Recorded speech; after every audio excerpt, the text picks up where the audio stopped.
नमस्कार, मैं हूं सोहेल खान। बुलेटिन में सबसे पहले बात दुनिया पर मंडराते डेल्टा संकट की। भारत में सबसे पहले मिला कोरोना का डेल्टा वेरिएंट लगभग आधी दुनिया में पहुंच चुका है। अब तक 96 देशों में इसके केस मिल चुके हैं। वर्ल्ड हेल्थ ऑर्गेनाइजेशन यानी WHO ने आशंका जताई है कि आने वाले कुछ महीनों में ये ज्यादा हावी हो जाएगा, यानी इसके और कई देशों में फैलने का खतरा है। वहीं ब्रिटेन में मिला अल्फा वेरिएंट अब तक 172 देशों तक पहुंच चुका है। WHO ने डेल्टा वेरिएंट को सबसे खतरनाक और तेजी से फैलने वाला वेरिएंट कहा है। यह अल्फा से 55% ज्यादा संक्रामक है। हालांकि WHO ने यह भी कहा है कि कोरोना वायरस से लड़ाई के लिए आज के समय में जो कदम उठाए जा रहे हैं वो डेल्टा समेत वायरस के दूसरे वेरिएंट्स पर भी प्रभावी हैं।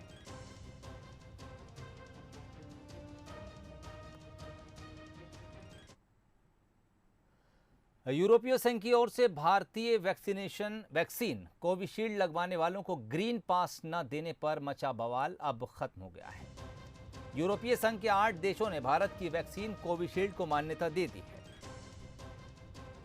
दरअसल यूरोपीय संघ ने भारतीय वैक्सीन कोविशील्ड को मंजूरी नहीं दी, जिससे कोविशील्ड वैक्सीन लगवाने वालों को ग्रीन पास नहीं मिल रहा था।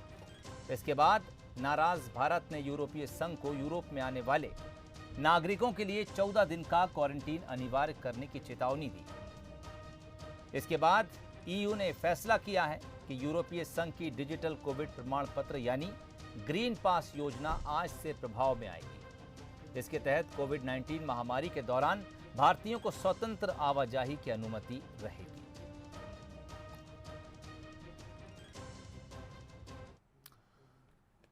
खबर छिंदवाड़ा से है, जहां के सौंसर में वैक्सीनेशन सेंटर पर भगदड़ मच गई।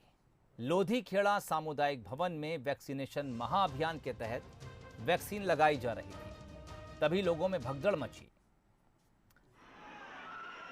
इस भगदड़ की कुछ तस्वीरें सामने आई हैं। वीडियो में आप देख सकते हैं कि मौके पर किस तरह अव्यवस्था फैली नजर आई। सेंटर पर सुरक्षा के कोई इंतजाम नहीं थे। दरअसल 1 से 3 जुलाई तक महा वैक्सीनेशन का मेगा अभियान चलाया जा रहा है। इसके तहत बड़ी संख्या में लोग वैक्सीन लगवाने सेंटर पर पहुंच रहे हैं। इस दौरान कई जगह गाइडलाइन का पालन भी नहीं किया जा रहा। इसी कड़ी में बड़ी संख्या में लोग लोधीखेड़ा सामुदायिक भवन वैक्सीन लगवाने पहुंच गए। बताया जा रहा है कि सेंटर पर काफ़ी देर तक लोग वैक्सीन आने का इंतज़ार करते रहे। इस बीच तकरीबन 1000 लोगों की भीड़ बाहर लग गई और जो कुछ देर के बाद बेकाबू हो गई।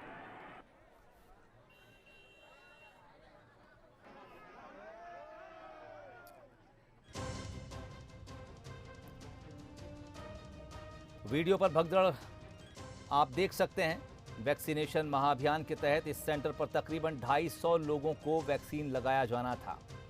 सेंटर पर वैक्सीन के पहुंचने में देरी हुई। इस बीच तकरीबन 1000 लोगों की भीड़ वैक्सीनेशन सेंटर पर जमा हो गई और उसके बाद जैसे ही लोगों को ये खबर मिली कि अब वैक्सीन लगना शुरू हो रहा है, 1000 लोगों ने मौके पर भगदड़ मचा दी।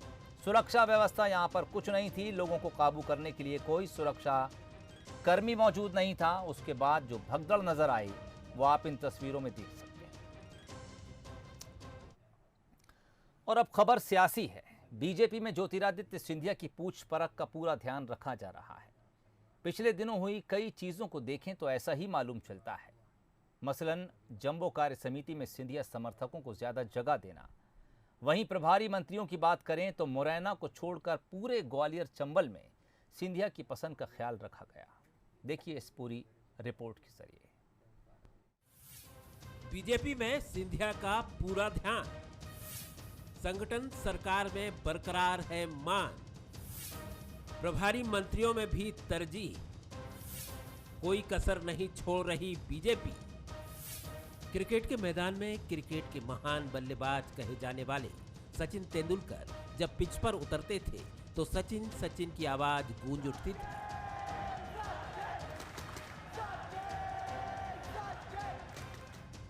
अब मध्य प्रदेश की सियासत में सचिन तेंदुलकर बने ज्योतिरादित्य के लिए अब सिंधिया सिंधिया की गूंज है। संगठन हो या सरकार, हर तरफ सिंधिया का जलवा है। प्रदेश बीजेपी की कार्य समिति में सिंधिया समर्थकों को खासी तवज्जो दी गई।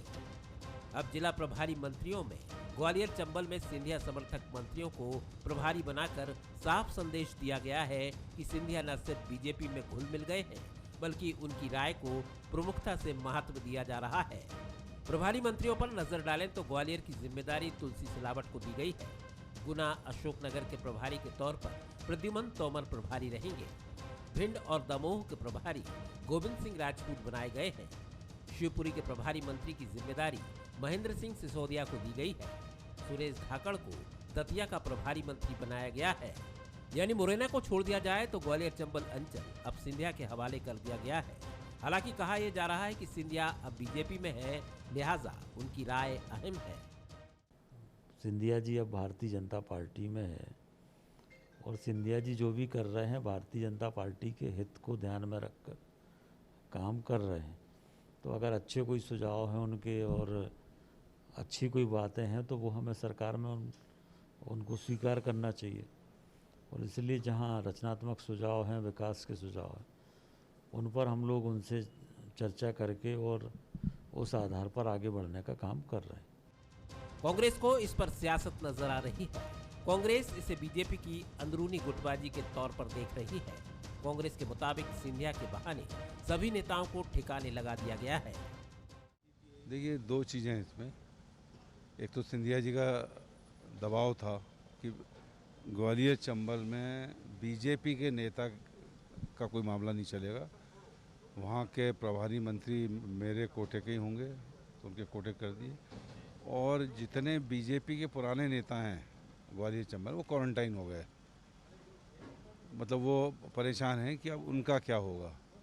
दूसरी तरफ लड़ाई झगड़े, कल कैबिनेट की मीटिंग जो हुई थी परसों, उसमें सामने सब आ गया कि लड़ चल रहे हैं।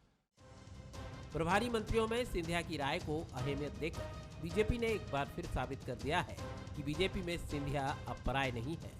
ये संदेश उन नेताओं के लिए भी है जिनको बीजेपी अपनी पार्टी में लाने के लिए पलक पावने बिछाए बैठी है। आप हमसे हाथ मिलाओ, हम आपको गले लगा लेंगे। जुगल किशोर शर्मा, बंसल न्यूज, भोपाल। मौका था राष्ट्रीय बागबानी बोर्ड के उद्घाटन का। ऊर्जा मंत्री प्रद्युमन सिंह तोमर को बोर्ड का उद्घाटन करना था। मंत्री जी मंच पर पहुंचे और अपना भाषण शुरू भी कर दिया। लेकिन जब मंत्री प्रद्युमन सिंह तोमर का भाषण चल रहा था, तभी अचानक उनका पैर फिसल गया और वो धड़ाम से नीचे गिर गए। नीचे गिरते ही वो घबरा गए और कुछ देर के लिए अनकॉन्शियस हो गए। हालांकि मौके पर मौजूद लोगों ने उन्हें संभाला और थोड़ी देर बाद मंत्री प्रद्युमन सिंह तोमर ठीक हो गए।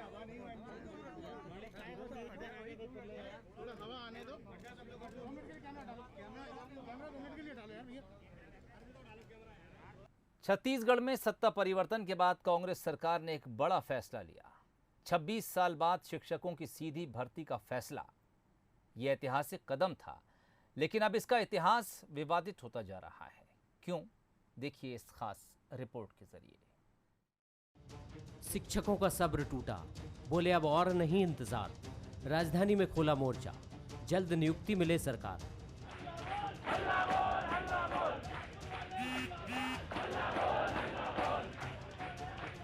इंतजार, इंतजार और इंतजार, आखिर कब तक इंतजार? इन्हीं सवालों को लेकर राजधानी रायपुर में शिक्षक अभ्यर्थियों ने प्रदर्शन किया। रायपुर के बूढ़ा तालाब में प्रदेश भर से आए करीब 2500 शिक्षक अभ्यर्थी जमा हुए। उन्होंने राज्य सरकार से अपनी नियुक्ति की मांग की। उनका कहना है कि वे काफ़ी लंबे समय से अपनी ज्वाइनिंग लेटर का इंतजार कर रहे हैं, लेकिन सरकार पिछले 2.5 साल से सिर्फ आश्वासन भर दे रही है। महामारी के इस दौर में उनके हालात मुश्किलों भरे हो गए हैं। अब भरोसे से काम नहीं चलेगा। हम अपना अधिकार लेने के लिए आए। 2019 में हमने पेपर दिलाया है, एग्जाम दिलाया है शिक्षक बनने के लिए। आज 2021 हो चुका है, हमारा सत्यापन हो चुका है, सारी चीज़ें हो चुकी है, प्रावीण्य सूची में हमारा नाम आया है। हम अपना अधिकार है, जो हमारा नियुक्ति, जो हमारा अधिकार है, पिछले 2 सालों से हम शिक्षक बनने का सपना संजोए बैठे हैं और अभी तक हमें स्कूल नहीं मिला है, अभी तक हम शिक्षक नहीं बन पाए हैं। इस मुद्दे पर सियासत भी गरमाने लगी है। विपक्षी दल बीजेपी ने सरकार पर हमला बोलते हुए कहा कि अभी तो शिक्षक सड़क पर आए हैं, जल्द ही पूरा प्रदेश सड़क पर उतरेगा। उधर कैबिनेट मंत्री रविंद्र चौबे ने कहा, सरकार ने पहले ही कह रखा है कि स्कूल जैसे ही खुलेंगे इस पर निर्णय होगा। बीजेपी इस पर राजनीतिक रोटियां ना सेके। अब वो लगातार आंदोलन कर रहे हैं, लेकिन सरकार ने निर्णय लिया हुआ है। दूसरी बार उनका वेरिफिकेशन हो गया है और अभी तो 2 साल से स्कूल एक भी खुले ही नहीं है। अब जैसी कोरोना से अब मुक्ति का समय आ गया है, शालाएं प्रारंभ हो जाएंगी, तो मैं ऐसा समझता हूं कि उनकी मांगों पे निर्णय भी हो जाएगा। अभी तो शिक्षक सड़क पर हैं, आने वाले समय पर पूरा प्रदेश सड़क पर होगा, क्योंकि सब लोगों को इन्होंने खाली झूठे वादे किए हैं, उसको पूरा नहीं किया। साल 2018 में सत्ता परिवर्तन के बाद साल 2019 की शुरुआत में ही कांग्रेस सरकार ने 14,580 शिक्षकों की सीधी भर्ती निकालकर इतिहास रच दिया था। लेकिन जिस तेजी से इतिहास बना, उसी तेजी से विवाद भी हो गया। मसलन ये कि करीब 2 साल बाद भी शिक्षकों की भर्ती प्रक्रिया पूरी नहीं हो सकी है। इसमें 2000 के करीब लोगों की जरूर ज्वाइनिंग हुई है, लेकिन 12,000 से ज्यादा शिक्षक अब भी मंत्रालय के चक्कर लगा रहे हैं। लेकिन ये भी सही है कि कोरोना ने भी सरकार का रास्ता रोक रखा है। अभिषेक शुक्ल, बंसल न्यूज, रायपुर। वक्त एक ब्रेक का। ब्रेक के बाद आपको बताएंगे कहां चल रहा है कॉन्ट्रैक्ट मैरिज का खतरनाक ट्रेंड।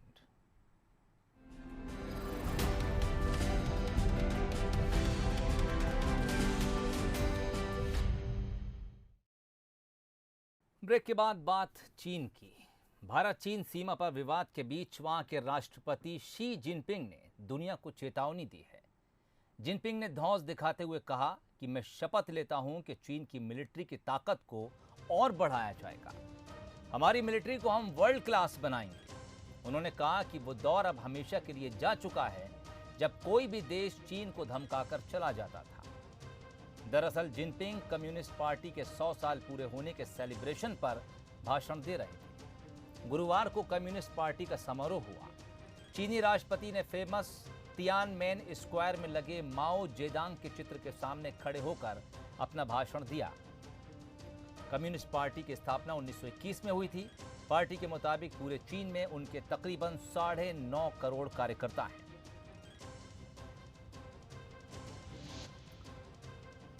और आइए अब आपको बताते हैं कि चीन में दरअसल कितने राजनीतिक दल हैं। बाहरी दुनिया को लगता है कि चीन में सिर्फ एक ही राजनीतिक दल यानी कम्युनिस्ट पार्टी ऑफ चाइना है, लेकिन ऐसा नहीं है। चाइना में कम्युनिस्ट पार्टी के अलावा भी 8 और सियासी दल हैं।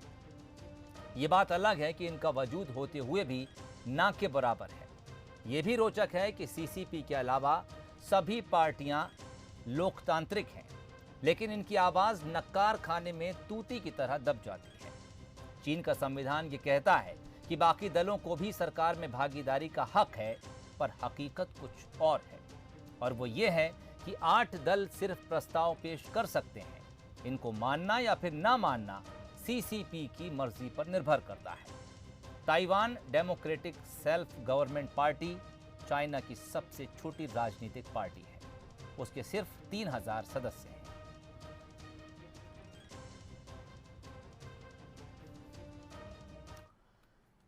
शादी का लड्डू जो खाए वो भी पछताए और जो ना खाए वो भी पछताए। लेकिन जो खबर हम आपको बताने जा रहे हैं उसे देखने के बाद आप यही कहेंगे कि इस लड्डू को नहीं खाने में ही भलाई है। विदेश में बसने की चाहत में देश के युवकों में एक नया ट्रेंड देखने को मिल रहा है, लेकिन ये ट्रेंड अब पंजाब में खतरनाक साबित हो गया है। हम बात कर रहे हैं कॉन्ट्रैक्ट मैरिज की। जी हां, पंजाब में 5 सालों में 3600 लड़के फर्जी शादी के शिकार हुए और अब तक 150 करोड़ रुपए गंवा चुके हैं। 3300 से ज्यादा शिकायतें विदेश मंत्रालय में अब तक सामने आ चुकी हैं। इनमें से 3000 महज पंजाब से जुड़ी हैं। पिछले 6 महीने में विदेश विभाग के पास धोखाधड़ी के 200 मामले सामने आए हैं। समझा जा सकता है कि किस रफ्तार से कॉन्ट्रैक्ट मैरिज के नाम पर ठगी का खेल चल रहा है। अब आपको ये बताते हैं कि दरअसल इतने सारे युवक कैसे ठगे गए हैं। विदेश में सेटल कराने के लिए इन युवाओं के अभिभावक, इनके घर वाले आईलेट्स यानी international English language test system pass युवतियों से इन लड़कों की शादी करा देते हैं। वीजा, इंस्टीट्यूशन फीस और सिक्योरिटी मनी मिलाकर तकरीबन 40 लाख रुपए तक खर्च होते हैं। लेकिन जब ये लड़कियां विदेश पहुंच जाती हैं तो वहां जाकर मुकर जाती हैं और लड़कों को वहां बुलाने से इनकार कर देती हैं। विदेश में पहुंचने के बाद ये लड़कियां अपना नाम पता तक बदल देती हैं। एक और चौंकाने वाली बात जो सामने आई है वो ये है कि विदेश जाने के चक्कर में सिर्फ आम लोग ही नहीं, पुलिस, इंजीनियर और सरकारी मुलाजिमों के बेटे भी शिकार हो रहे हैं।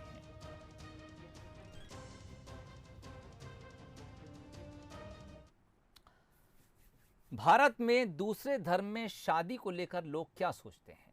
हाल ही में एक सर्वे हुआ जिसमें चौंकाने वाले खुलासे सामने आए हैं।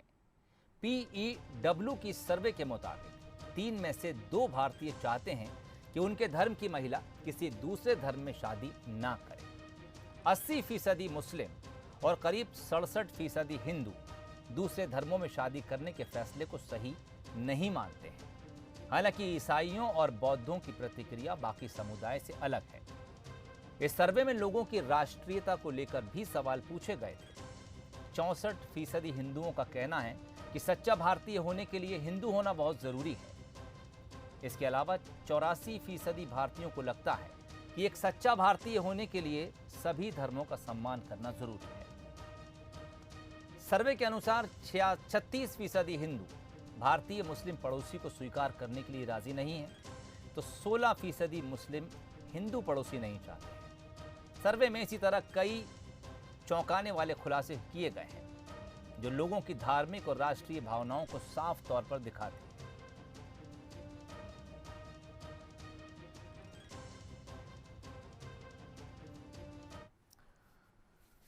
एक दिलचस्प खबर, सोचिए आपके मोहल्ले में स्ट्रीट डॉग के साथ अगर मगरमच्छ भी टहलता दिखे तो क्या करेंगे आप?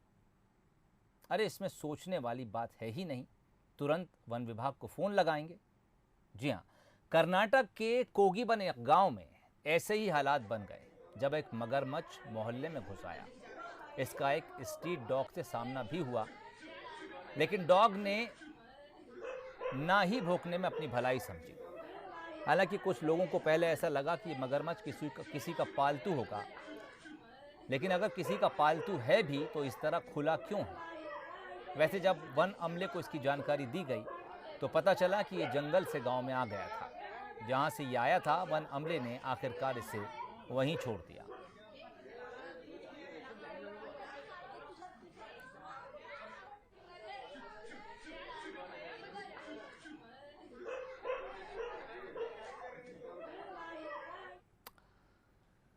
एक जुलाई को डॉक्टर्स डे मनाया जाता है, लेकिन क्या आपको मालूम है कि कोरोना काल में देश में 1492 डॉक्टरों की मौत हुई। दूसरी लहर के दौरान सबसे ज़्यादा डॉक्टरों की मौत हुई। करीब 719 डॉक्टर्स ने अपनी जान गंवाई। उन सभी डॉक्टर्स को हम सलाम करते हैं और जो ड्यूटी पर आज भी तैनात हैं उन्हें भी सलाम करते हैं। इन्हें ऐसे ही धरती का भगवान नहीं कहा जाता। ग्वालियर की ये स्टोरी देखिए और फिर समझिए कि डॉक्टर को आखिर धरती का भगवान क्यों कहते हैं।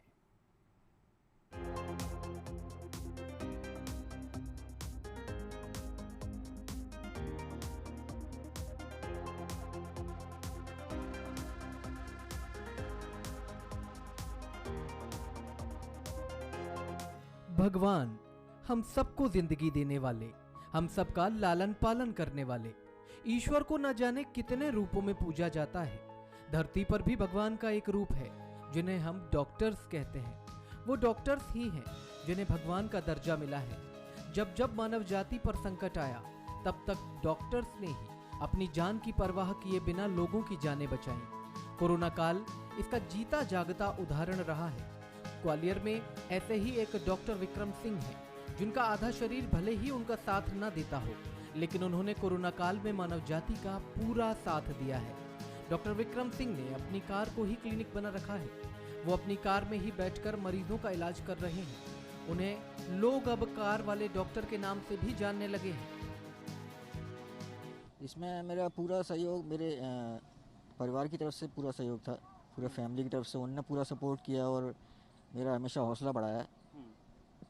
और पहले हमारे यहाँ कोरोना से पहले करीब 100 से भी ज़्यादा मरीज आते थे, 100-150 मरीज रोज़ के हो जाते थे।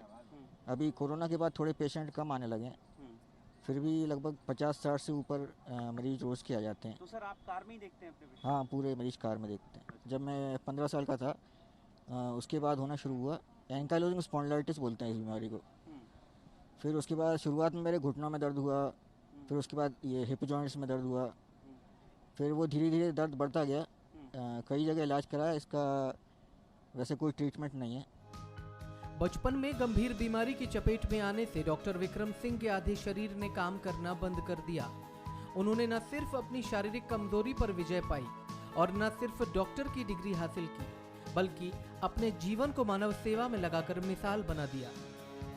सब तरह का, यानी कि जैसे भी मतलब बच्चों का, बड़ों का, यानी जैसे भी बीमारी होती है सब तरह का बता। कार वाले डॉक्टर वैसे नाम से कोई नहीं जानेगा, उनको ये सबको ये पता है कि जो कार में देखते हैं डॉक्टर वो अच्छा लगता है। और इनके ना हाथ में इतनी शिफा है कि खाते ही दवा आराम मिलता है। हम तो ले जाते हैं बराबर दवाई।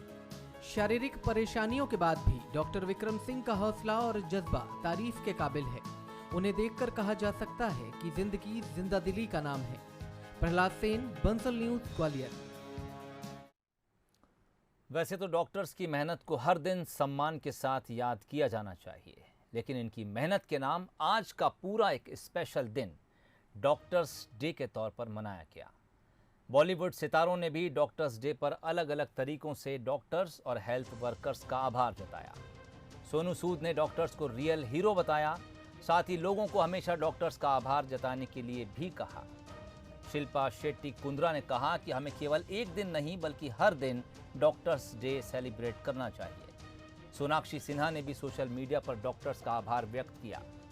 एक्ट्रेस दिव्या दत्त ने कहा कि 24 घंटे पीपीई किट में काम करना आसान नहीं है, इसलिए डॉक्टर्स हमेशा सम्मान के हकदार हैं। रवीना टंडन ने कोविड वॉरियर्स को दिल से शुक्रिया कहते हुए उन्हें सुपर हीरो बताया।